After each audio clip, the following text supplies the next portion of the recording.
Hello everyone. I hope आप सभी अच्छे होंगे और आपकी एसएफएम की तैयारी भी अच्छे से चल रही होगी और अच्छे से तैयारी कर रहे होंगे और अब तक एसएफएम का मोस्ट ऑफ द कोर्स ख़त्म हो चुका होगा, क्योंकि एसएफएम में जहाँ तक देखा है कि आसानी से हो जाता है कोर्स, क्योंकि ज़्यादा लेंथी सब्जेक्ट नहीं है। बस प्रैक्टिस ज़रूरी है इसमें क्वेश्चंस की, जो आपने वैसे भी एग्ज़ाम से पहले अच्छे से की होगी। बाकी सब ठीक है।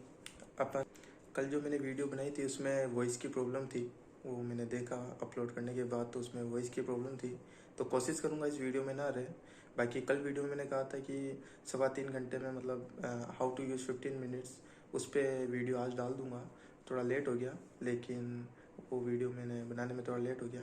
तो मैंने नवंबर 22 में एग्ज़ाम दिया था, जब एक्चुअल में मैंने एग्ज़ाम देने से पहले बहुत से जो कॉपी चेक करते हैं सीए उनसे बात की थी, खासतौर पे ऑडिट और डायरेक्ट टैक्स में।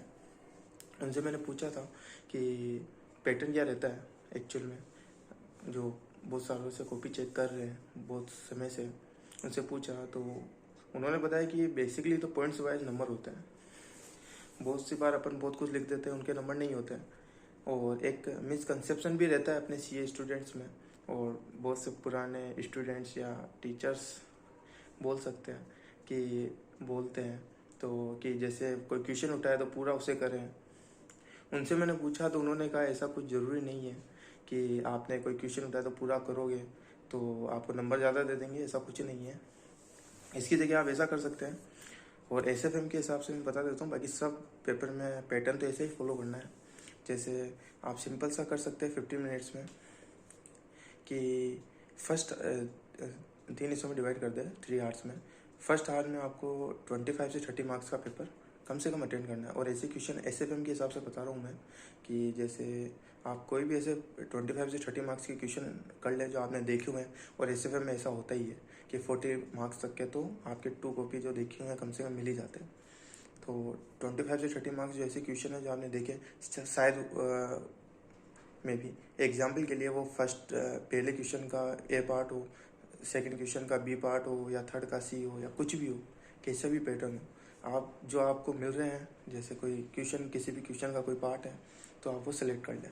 हाँ, लेकिन ए के अंदर सब पहला पार्ट ऐसा मत करना कि पूरा ए पार्ट उठाया, पहले क्वेश्चन का ए पार्ट वो सेलेक्ट किया, सेकंड का बी वो आता है वो सेलेक्ट किया। ऐसे जो भी है वो सेलेक्ट करना है, और 25 से 30 मार्क्स जो आपको देखे हुए हैं वो सोल्व कर देने हैं।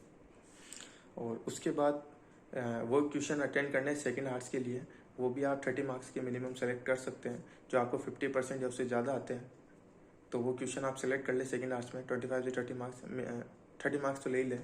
तो क्या होता है कि यहाँ से आपके मैक्सिमम साइड देखें तो 60 मार्क्स कवर हो जाते हैं। लास्ट आर्ट्स में 40 मार्क्स का रहता है, और लास्ट आर्ट्स में वैसे भी स्पीड ज़्यादा ही रहती है, तेज़ रहती है।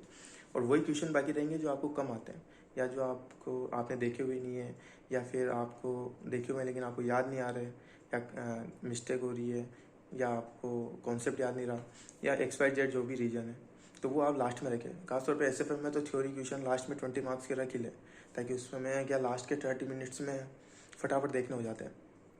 बाकी क्या है कि थ्योरी क्वेश्चन में शुरुआत में अगर आ रहा है प्रॉपर तो कर लें, कोई दिक्कत नहीं है उसमें। बाकी अगर थ्योरी क्वेश्चन बहुत बार नहीं आते हैं तो उसको लास्ट में रख लें, बाकी का पेपर सोल्व कर लें। और लास्ट के 1 आवर्स में अगर 15 मार्क्स की थ्योरी भी रहती है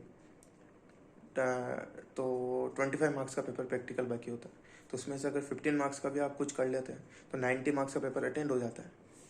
तो आप सिंपल सा प्रोसेस फॉलो कर सकते हैं। मेरे हिसाब से ये बेटर रहेगा, ना कि आप कोई सा भी क्वेश्चन पहले उठा लिया पूरा करने के चक्कर में, क्योंकि उस चक्कर में तो जो इम्पोर्टेंट क्वेश्चन आपको आता है वो छूट जाता है।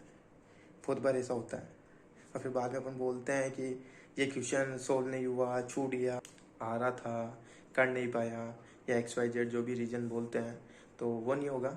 ये मैं अपनी तरफ से नहीं बता रहा, मैंने तो अपने आर्ट ही सब्जेक्ट में वो फॉलो किया था। बाकी ये मैंने जो कॉपी चेक करते हैं उनसे भी पूछा था कि ऐसे गलत तो नहीं दिखता ना, तो उन्होंने बोला ऐसा कुछ नहीं है, आपको मार्क्स उसी के मिलेंगे जो आपने सोल्व किया है। और सिंपल सा पैटर्न मिलता है उनको, उनके पास अपने पास जो आंसर आता है उससे डिफरेंट ही होता है।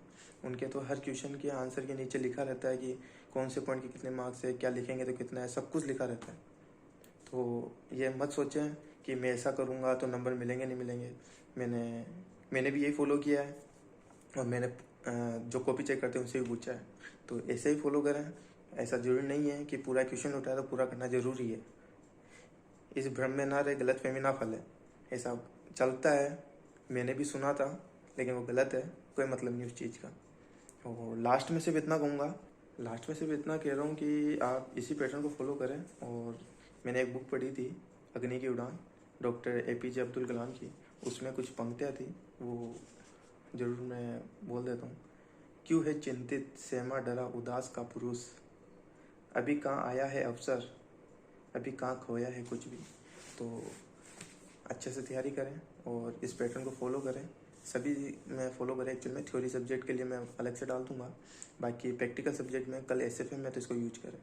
ओके, ऑल द बेस्ट सभी को और अच्छे से पेपर दें।